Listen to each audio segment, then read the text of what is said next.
Live from our 7 Tasmania studios, your nightly news with Kim Miller begins now. Good evening. First tonight, the opposition has slammed the government's consultation on COVID decision-making, moving for a parliamentary inquiry into the matter. It comes on a day when the state's health system has been put under the spotlight in a national report, with wait times in our emergency departments among the worst in the country. A health system critics say is in desperate need of revival. The added pressure of a pandemic response bearing down on the industry. We have a failing health system. It was failing before COVID. It is in far worse shape now. Labor wants more consultation altogether on COVID decision-making, moving for a parliamentary inquiry into the matter. When Parliament does resume, to look at both the management and the response of this government to COVID here in Tasmania. It will examine things including the impact on our health system and preparedness of our health system. For those on the front line of the health crisis, staff shortages at major public hospitals are being deemed unsafe. Certainly we are in the process of surveying our members in terms of what type of industrial action they might consider taking if we can't get solutions through the Commission next Wednesday. The impact highlighted in today's annual report on government services, with some Tasmanians waiting up to a year and a half for elective surgery. The latest dashboard data show that, of course, in the last 12 months, we've improved our elective surgery waiting list by some 2,100. This is a government that's been in power in Tasmania now for the best part of a decade, and health outcomes for Tasmanians have gone backwards during that time. The inside look into the nation's health system also found that more than 40% of Tasmanians aren't being seen on time in the state's emergency departments. Access and flow work is being done to ensure that we continually improve our systems so we can bring down, in a positive sense, those emergency department wait times. All while battling wavering COVID figures. The state saw a jump in infections overnight, reporting 699 new cases. One person remains in ICU. The reality is that our public hospitals aren't coping. Our ambulance services don't have sufficient resources to get to people on time. Grace Evans, 7 Tasmania News.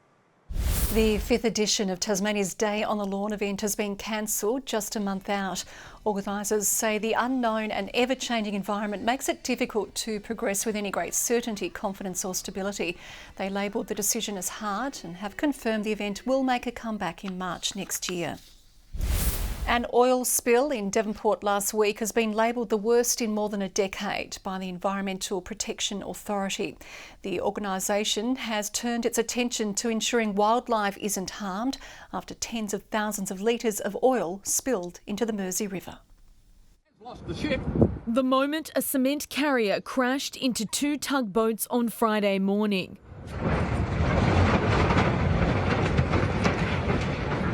A combined 60,000 litres of fuel was on board the 2 tugs. In terms of oil spills in the marine environment, this is clearly the worst spill we've had in more than a decade. The priority now is to limit the amount of oil and diesel spilling into the water. That'll be a complex process. We need to make sure the entire site is then clean of all oils and fuel.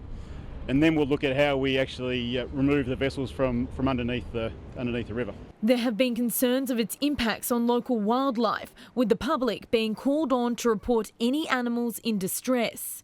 If any wildlife is caught up in the oil spill or in the diesel spill, there's a real risk of injury or even death to the birds in particular. Those birds impregnating themselves run the risk of ingesting toxins, and that can be problematic. One bird is currently receiving treatment at Bonorong. The salvage and recovery operation is expected to take several weeks. The damage bill is still unknown but will run into the millions of dollars.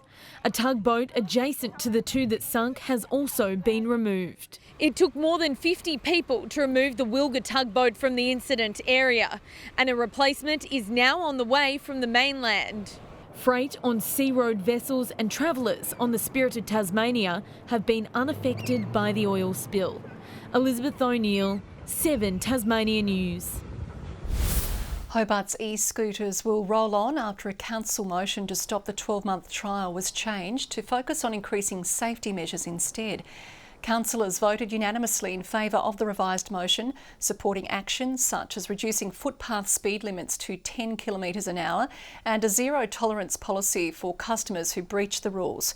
It comes after a number of near misses and collisions, including when an elderly woman was knocked over by a rider in Sandy Bay. Environmental activists presented the state government with a petition today to stop logging in forests surrounding the Derby mountain bike trails. Signed by more than 32,000 people and handed in at the ministerial offices, protesters say logging is damaging native vegetation and tourism in the northeast region. People travel from all across Australia and even internationally to come to Derby to visit these forests and access these parks. They don't want to come here to see Clearfell, they want to come here and experience the forest. A government spokesperson says the Derby mountain bike trail network is outside the proposed harvest area with significant buffer zones already in place, claiming world-class tourism and sustainable forestry can coexist. Well, house prices in Launceston are going through the roof, according to a new report, which has found values increased by almost 50% over the past year. Data from the Real Estate Institute reported in the December quarter, the median house price statewide hit $600,000 for the first time. Interstate buyers accounted for just under a quarter of all sales. As parents prepare for the return of school, drivers are being reminded to slow down.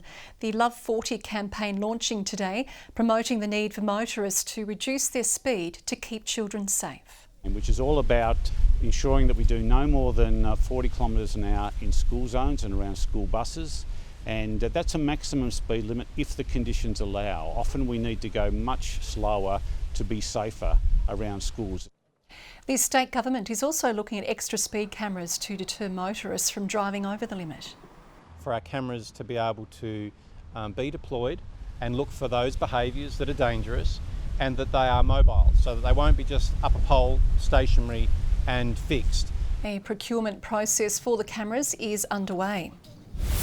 Mona Foma's ability to adapt in a COVID world has been deemed a success by organisers as festivities wrap up across the state for another year.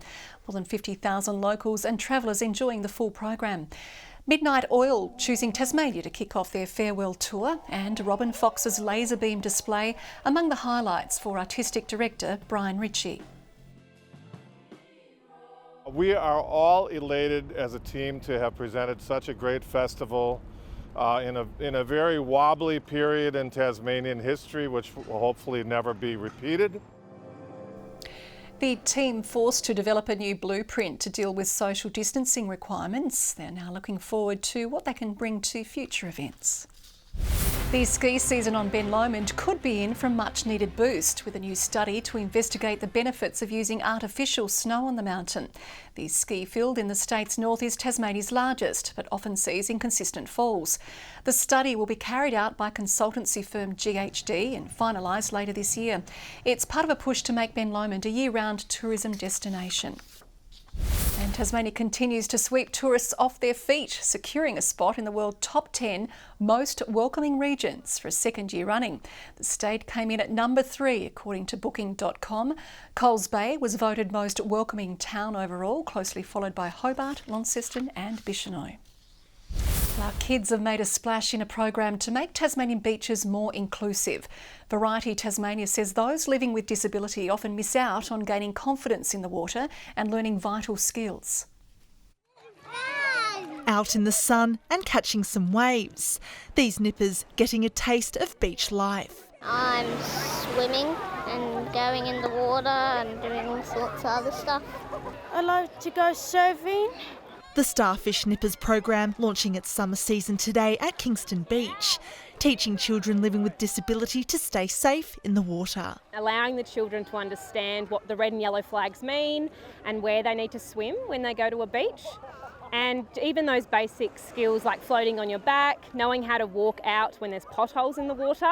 Surf Life Saving Tasmania and charity Variety teaming up to host the annual program, allowing each child paired up with a surf lifesaver buddy to gain more confidence at the beach. Children, particularly with disability, often miss out on what most of us take for granted, and for an island state, having access to beaches all around the state is very, very important. So the skills, as I said, will boost their confidence in the water, and also will allow these children to have some autonomy when they go to the beach when they grow up.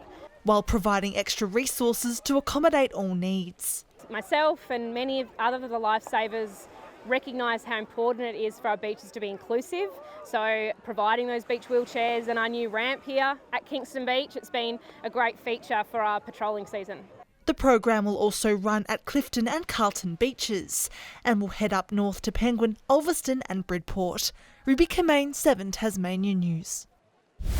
The Jack Jumpers say last week's emotional post-game celebration from coach Scott Roth has boosted the mood within the camp. After back-to-back victories, a win over the Sydney Kings would give them a slim chance to sneak into the NBL top 4. Guard Jack McVeigh wants to make it difficult for the visitors. You know, I definitely want to step in and be a bit more aggressive. That's what the coaching staff want from me. So, you know, we'll keep this momentum rolling and come out punching Friday night. Tip-off is at 7:30 this Friday at MyState Bank Arena.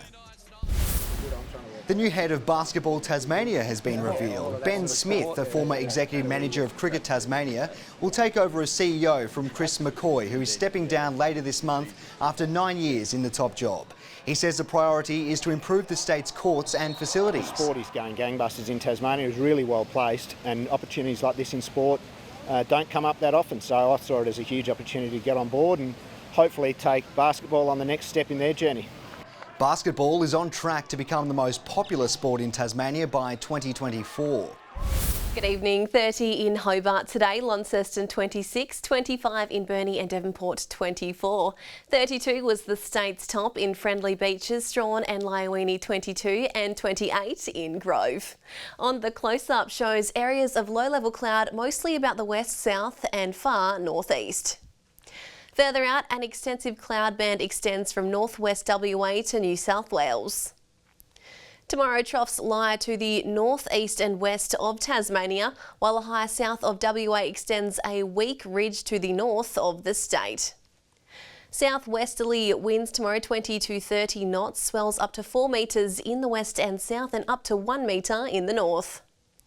A strong wind warning is current for Frederick Henry Bay, Norfolk Bay, Storm Bay, the West Coast, Central North Coast, Banks Strait, Franklin Sound, Flinders Island and the East Coast. Tomorrow's forecast now 19 across Hobart and Geeveston, cloudy in Bothwell. In the north, Launceston 21, partly cloudy about Devonport and Cressy. Burnie and Strahan tomorrow 19, a shower or two in Curry. St Helens and Swansea 19 and partly cloudy in Orford. The UV forecast is very high 9s right across the state. Looking ahead to the 3-day forecast now. Thursday, fine about the north with showers across the west and south. Friday, mostly fine with south to southeasterly winds. And Saturday, cloudy about the east and north with possible showers in the northwest. Capital cities, 34 and sunny in Perth tomorrow. Sydney expecting a few showers and 22 in Adelaide. And currently Hobart, partly cloudy and 20, Launceston 22 and Devonport sunny and 20. That's all in weather, Kim. Okay, thanks Jackie, and that is all we have time for tonight. Thanks for joining us this evening. For now, on behalf of the team, good night.